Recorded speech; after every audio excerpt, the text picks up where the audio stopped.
Assalamualaikum warahmatullahi wabarakatuh. Perkenalkan, nama saya Maulana Sigiontoro. NIM saya 1872050018. Prodi saya Pendidikan Ekonomi kelas A. Saya semester 2. Dosen pengampu saya Bapak Karyadi MM. Di sini saya ingin menjelaskan dinamika pasar tenaga kerja. Dinamika pasar tenaga kerja. Satu, pasar tenaga kerja adalah suatu pasar yang dipertemukan penjual dan pembeli tenaga kerja. Sebagai penjual tenaga kerja, di dalam pasar ini adalah para pencari kerja, pemilik tenaga kerja. Sedangkan sebagai pembelinya adalah orang-orang atau lembaga yang memerlukan tenaga kerja. Para pelaku di pasar tenaga kerja terdiri dari pencari kerja, pemberi kerja, dan perantara. Fungsi pasar tenaga kerja yaitu: 1. Sebagai sarana penyaluran tenaga kerja. 2. Sebagai sarana untuk mendapatkan informasi tentang ketenaga kerjaan. 3. Sebagai sarana untuk mempertemukan pencari kerja dan orang tahu lembaga yang membutuhkan tenaga kerja. Manfaat adanya pasar tenaga kerja yaitu: 1. Dapat membantu para pencari kerja dalam memperoleh pekerjaan sehingga dapat mengurangi pengangguran. 2. Dapat membantu orang-orang atau lembaga-lembaga yang memerlukan tenaga kerja untuk mendapatkan tenaga kerja. 3. Membantu pemerintah dalam mengatasi permasalahan ketenaga kerjaan.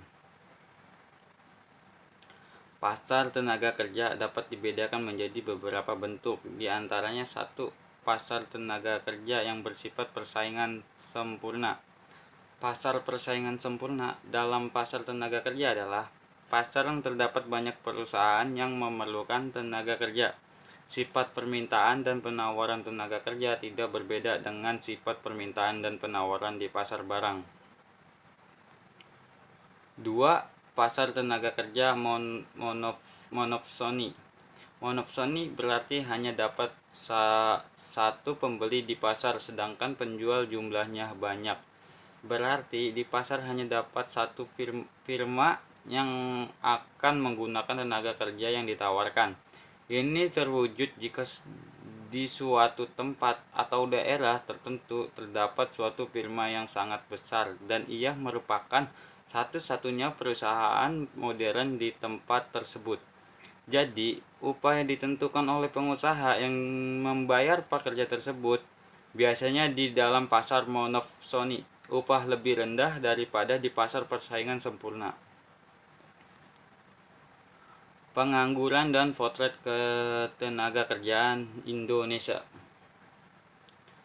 Pengangguran adalah mereka yang berusia kerja yang sedang tidak bekerja, dan sedangkan pencari pekerjaan. Pengangguran secara garis besar dipengaruhi oleh dua sebab, yaitu sebab umum dan sebab khusus. Sebab umum yaitu yang mempengaruhi pengangguran sebagai berikut: angkatan kerja yang terus meningkat jumlahnya dan pertumbuhannya, kesempatan kerja yang tidak seimbang dengan pertumbuhan angkatan kerja. Angkatan kerja yang sedang mencari kerja tidak dapat memenuhi persyaratan yang diminta di dunia usaha. Tingkat investasi yang rendah. Sebab khusus yang mempengaruhi pengangguran adalah berikut: tidak adanya lowongan, tidak memenuhi syarat, tidak ada kecocokan upah, informasi yang tidak lengkap, dan tidak memiliki kemauan kewirausaha. Pengangguran menurut sifatnya. 1. Pengangguran terbuka (open unemployment), yaitu golongan angkatan kerja yang sungguh-sungguh tidak mempunyai pekerjaan atau pengangguran dalam arti yang sebenarnya. 2. Setengah pengangguran (under unemployment), yaitu golongan angkatan kerja yang bekerja tidak optimum dilihat dari jam kerja atau bekerja di bawah jam normal 35 jam per minggu. Pengertian setengah pengangguran ini dapat disamakan dengan setengah menganggur kentara. 3. Pengangguran terselubung disguised unemployment, yaitu golongan angkatan kerja yang bekerja lebih dari 35 jam per minggu tetapi mereka memiliki produktivitas yang rendah atau penghasilan yang rendah. Pengertian pengangguran terselubung ini dapat disamakan dengan setengah menganggur tidak kentara. Pengangguran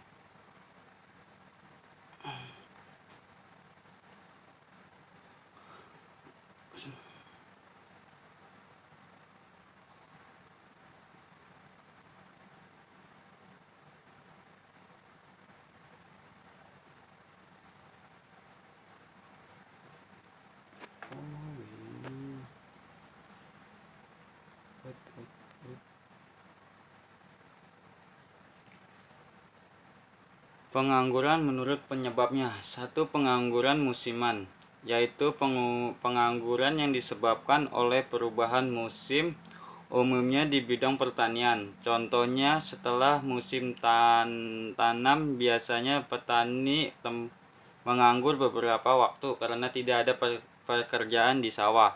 Atau pada tempat-tempat tertentu pada musim kemarau, petani menganggur karena lahannya tidak bisa diolah. Cara mengatasi pengangguran ini diantaranya sebagai berikut. Melakukan pelatihan di bidang keterampilan lain untuk memanfaatkan waktu ketika menunggu musim tertentu. Dan pemberian informasi yang cepat jika ada lowongan kerja di sektor lain. Pengangguran menurut penyebabnya. 2. Pengangguran siklikal, yaitu pengangguran yang terjadi karena pengaruh fluktuasi dalam siklus konjuktur dalam kehidupan ekonomi. Misalnya pengangguran yang disebabkan oleh terjadinya depresi ekonomi yang sedang melanda dunia. Cara mengatasi pengangguran ini diantaranya sebagai berikut: mengarahkan permintaan masyarakat terhadap barang dan jasa dan meningkatkan daya beli masyarakat. Pengangguran menurut penyebabnya. 3. Pengangguran friksional, yaitu pengangguran yang bersifat sementara yang disebabkan adanya kendala waktu, informasi dan kondisi geografis antara pelamar kerja dan pembuka lamaran pekerjaan. Misalnya, seorang yang sedang menunggu waktu panggilan mulai bekerja. Cara mengatasi pengangguran ini diantaranya sebagai berikut. 1. Menggalakkan program transmigrasi untuk menyerap tenaga kerja di sektor agraris dan sektor formal lainnya. 2. Pembukaan proyek-proyek umum oleh pemerintah seperti pembangunan jembatan, jalan raya, VLTU, VLTA, dan lain-lain sehingga bisa menyerap tenaga kerja secara langsung maupun untuk merangsang investasi baru di kalangan swasta. 3. Deregulasi dan debirokratisasi di berbagai bidang industri untuk merangsang timbulnya investasi baru. 4. Perluasan kesempatan kerja dengan cara mendirikan industri-industri baru terutama yang bersifat padat karya. 5. Menggalakkan pengembangan sektor informal seperti home industry. Pengangguran menurut sifatnya. Pengangguran terbuka open unemployment, yaitu golongan angkatan kerja yang sungguh-sungguh tidak mempunyai pekerjaan atau pengangguran dalam arti yang sebenarnya. 2. Setengah pengangguran.